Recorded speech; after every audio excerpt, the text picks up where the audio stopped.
Hello guys, आज मैं आपको dear doctor I am coming for soul का एपिसोड 2 एक्सप्लेन करने वाली हूँ। और आपने जो पिछले वीडियो को बहुत सारा प्यार दिया उसके लिए थैंक यू सो मच। तो बिना देर करे शुरू करते हैं आज के सेकंड एपिसोड को। स्टार्टिंग में हमें दिखाया जाता है सुबह हो जाती है, फिर सो रहा होता है, तभी उसे झगड़ने की आवाज़ आती है। तो वो चेक करने के लिए विंडो के पास जाता है तो वो देखता है नच और डॉक्टर प्रकारण गाड़ी स्टार्ट नहीं हो रही थी, इसलिए एक दूसरे पर गुस्सा कर रहे होते। उन दोनों को ऐसे झगड़ते हुए देखकर फिर स्माइल करता है। डॉक्टर प्रकारण नच को कह रहा होता है, तुम्हारे ऐसे बिहेवियर से तुम्हारा कोई बॉयफ्रेंड नहीं है, तुम बहुत ज्यादा कंप्लेन करती रहती हो। तो नच कहते हैं, तुम डॉक्टर हो, गॉड नहीं, और तुम्हें इसमें से कोई भी चीज नहीं आती है। तो डॉक्टर प्रकारण कहते हैं, मुझ पर भरोसा रखो, मैं इस कार को ठीक कर दूंगा। और वो कार को ठीक करने लगता है, पर उसके ठीक करने के बाद भी कार स्टार्ट नहीं हो रही थी। तभी वह भी आता है और कहता है, क्या मैं आपकी हेल्प कर सकता हूँ? तो नच कहती है, हाँ प्लीज हमारी हेल्प करो। और डॉक्टर प्रकारण को कहती है, झगड़ना बंद करो और बाहर आ जाओ, वैसे भी हम लेट हो गए। तो फिर कार को ठीक करने लगता है और नच को कार स्टार्ट करने के लिए कहता है। तभी कार स्टार्ट होती है तो डॉक्टर प्रकारण शौक होकर उसे सिर्फ देखता रहता है। नच भी को शुक्रिया कहती है तो फिर उसे कहता है, कोई बात नहीं, पर आपको इस कार को चेक करने के लिए रिपेयर शॉप पर जाने की जरूरत है। तो नर्स डॉक्टर प्रकाश को कहती है, तुम्हें समझ में आ गया ना? तो डॉक्टर प्रकाश कहता है, हाँ मुझे पहले से ही पता था। तो फिर वहाँ से चला जाता है। नर्स डॉक्टर प्रकाश को कहती है, मैंने तुम्हारे नेबर को थैंक्स कहने के लिए ये गिफ्ट लाया है, उसे देकर आओ। तो डॉक्टर प्रकाश कहता है, वो खुद आया था, हमने उसे नहीं बुलाया था, और वैसे भी मैंने उसे हेल्प करने के लिए नहीं कहा था। तो नर्स उस पर गुस्सा होती है और कहती है, ये तुम कैसी बातें कर रहे हो, क्या तुम क्रेजी हो? चुपचाप ये गिफ्ट उसे देकर आओ। तो डॉक्टर प्रकाश कहता है, मैं नहीं जाऊंगा, मुझे बहुत सारा काम करना है और उसके लिए मैं लेट नहीं हो सकता। और वहां से चला जाता है। नच फी के घर जाती है और उसे वो गिफ्ट देती है और कहती है, नहीं प्रकरण ने आपके लिए कुकीज थैंक यू कहने के लिए भेजे, जो आपने अभी हमारी हेल्प की उसके लिए, और उसे शाय फील हो रहा था इसलिए मैं आ गई। तो फी कहते हैं, आपको रिटर्न गिफ्ट देने की कोई आवश्यकता नहीं थी। तो नच कहते हैं, इट्स ओके, पर आप प्रकरण के नेबर हो तो हम एक दूसरे को अभी देखेंगे। तो फी कहता है, ओके, पर मैं आपसे एक बात पूछूं, आपने डॉक्टर प्रकरण को अभी प्रकोड क्यों बोला था? तो नच हंसकर कहते, मैं सिर्फ उसे प्रकोड नहीं कहती हूँ, उसे रोटन फिश भी कहती हूँ, क्योंकि वो बहुत ज्यादा बातें करता है, कभी कभी वो बुरी बातें भी कहता है। अगर उसने आपसे वैसे बोला तो आप बुरा मत माने। तो फिर कहता है, इट्स ओके, मुझे समझ में आ गया। तो नच कहते हैं, अब मुझे यहाँ से हॉस्पिटल जाना चाहिए।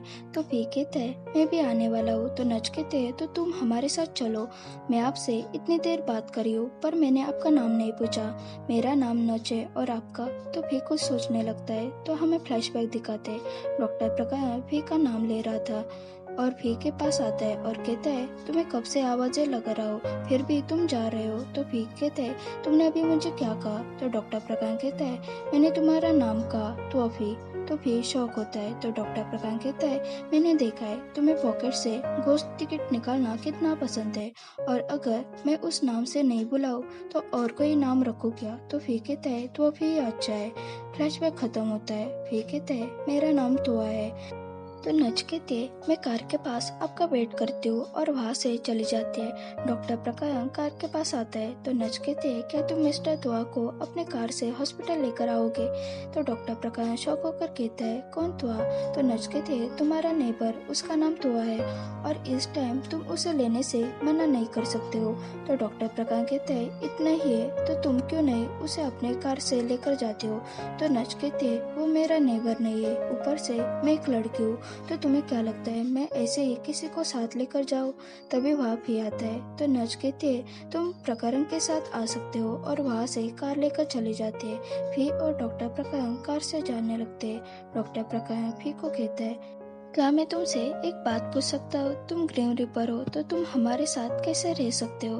तो फी कहता है, ये दुनिया सिर्फ ह्यूमंस के लिए नहीं है डॉग, मेरे जैसे ग्रीन रिपर और ऐसी भी चीजें जिसे तुम देख नहीं सकते हो वो भी इस दुनिया में रह सकते हैं। तो डॉक्टर प्रकाश कहता है, पर तुम मेरे घर के बाजू में रहने के लिए क्यों आए हो? तो फी कहता है, क्योंकि तुम्हारा घर हॉस्पिटल के बाजू में है तो ये मेरे जॉब के लिए अच्छा है, पर तुम ऐसा सोच रहे हो क्या मैं तुम्हारे साथ रहना चाहता हूँ? तो डॉक्टर प्रकाश उसे देखता है तो उसके हार्ट बीट्स फास्ट होने लगती है। तभी भी को एहसास होता है कि आसपास सोल है, इसलिए वो कार रोकने के लिए कहता है और उस मरे हुए आदमी के पास जाता है और उसके बॉडी को देखकर वो ग्रीम रीपर बन जाता है। उस आदमी की बॉडी के पास ही उसकी सोल बैठी होती है। वो वही आदमी होता है जो स्टार्टिंग में हमें दिखाई गया था, जो उस औरत का बैग लेके भाग गया था। फिर उसे कहता है मैं तुम्हारी सोल को लेने के लिए आया हूँ। तो उस आदमी की सोल कहती है मुझे थोड़ा वक्त चाहिए। तो फिर कहता है कितना वक्त चाहिए। तभी वहाँ एम्बुलेंस आती है उस आदमी की बॉडी लेने के लिए। एक आदमी उसके वॉलेट को चेक कर रहा होता है, उसमें ऑर्गन डोनेटर का कार्ड होता है। तो फिर ये देखकर शॉक होता है। तभी उस आदमी की सोल कहती है अब आप मुझे यहाँ से लेकर जा सकते हो। तो फिर उसे कहता है तुमने ये करने के लिए कैसे सोचा। तो उस आदमी की सोल कहती है मैं ये नहीं कर सकता था क्या। बाद में भी परेशान होकर दूसरे ग्रिम रीपर के पास जाता है और उसे कहता है मुझे एक बात समझ में नहीं आती है, जब इंसान मरने वाला होता है तभी वो कुछ अच्छा काम क्यों करता है। ऐसे चांस के बारे में वो कभी नहीं सोचता है कि वो ऐसे कर सकता है, पर ये उसने बहुत लेट किया होता है। तो दूसरा ग्रिम रीपर कहता है जब टीचर तुमसे पूछते थे कि तुम कहाँ बड़े हो गए हो तो तुम्हारा आंसर क्या होता था विलन्स के साथ। तो फिर उसे देखता है तो ग्रिम रीपर कहता है कोई भी नहीं चाहेगा कि वो बुरा इंसान बने, पर लोग उसे ऐसे होने के लिए मजबूर करते हैं। जो अच्छे लोग होते हैं उनकी लाइफ सबसे कठिन होती है, इसलिए वो वैसी लाइफ चूज नहीं करते। तो फिर उस चोर के बारे में सोचता है तो ग्रिम रीपर कहता है पर एटलीस्ट जब लाइफ खत्म होने वाली होती है तो वो कुछ अच्छी चीजें करते हैं और यही वो टाइम होता है जो वो कुछ अच्छा करते हैं। डॉक्टर प्रकरण अपना चेकअप करवा रहा था कि एग्जैक्टली उसके हार्ट बीट्स क्यों बढ़ती है। तो डॉक्टर उसे कहते हैं चिंता करने की कोई बात नहीं है, सब ठीक है। तो डॉक्टर प्रकरण कहता है पर मुझे कभी कभी अजीब फील होता है। तो डॉक्टर कहते हैं मैंने चेक किया पर मुझे कुछ गलत नहीं लग रहा है, एग्जैक्टली तुम्हें ऐसे कब फील होता है। तो डॉक्टर प्रकरण सोचने लगता है जब भी वो फी के साथ होता है तभी उसे वैसे फील होता है। नज खुद के लिए ड्रिंक्स ले रही होती है, तभी वह किट आता है और कहता है आपके लिए गुड न्यूज है, उस लड़की के लिए मिल गई है। तो नज बहुत खुश होती है। तभी वहाँ डॉक्टर मेहता आता है और कहता है वो एक बुरा इंसान है, उसकी किडनी उसे देने वाले है। तो किटा कहता है मैंने चेक किया, उसकी किडनी उसे मैच करती है और उसके रिलेटिव्स को भी कोई प्रॉब्लम नहीं है। वो जब जिंदा था तब उसने बहुत बुरे काम किए होंगे, पर आज उसके वजह से दूसरी जिंदगी बचने वाली है। तो डॉक्टर मेहता उसके बारे में बुरा कहने लगता है। तो नच कहते अब वो मर गया है, अभी तो तुम उसके बारे में कुछ अच्छा बोल सकते हो। तो डॉक्टर मेहता कहता है पर मैंने क्या गलत कहा, वो बुरा इंसान मर गया, उसके वजह से एक बच्ची अब जिंदा रहेगी, इसमें बुरा क्या है। तो नच उस पर गुस्सा होती है और कहते हैं अब तुम बड़े हो गए हो तो प्लीज ऐसे बातें करना बंद करो और उस बच्ची की सर्जरी के लिए रेडी हो जाओ। ये बोलकर वहाँ से चली जाते हैं। उन तीनों की ये सारी बातें एक छोटा लड़का सुन लेता है और उस लड़की को जाकर कहता है उसके वजह से वो लड़की अपनी सर्जरी करने के लिए मना करने लगती है। नच उसे समझाती है पर वो लड़की कहते मैं बुरे इंसान की किडनी नहीं चाहती हूँ। तभी वहाँ वो छोटा लड़का आता है और कहता है मैंने आप तीनों की सारी बातें सुन ली है, वो एक बुरा इंसान था, उसकी किडनी अब जिन को दोगे।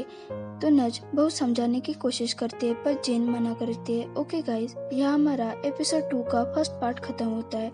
अगर आपको ये वीडियो पसंद आया हो तो इसे जरूर लाइक शेयर और कमेंट करें और चैनल पर न्यू हो तो जरूर सब्सक्राइब करें। Thanks for watching.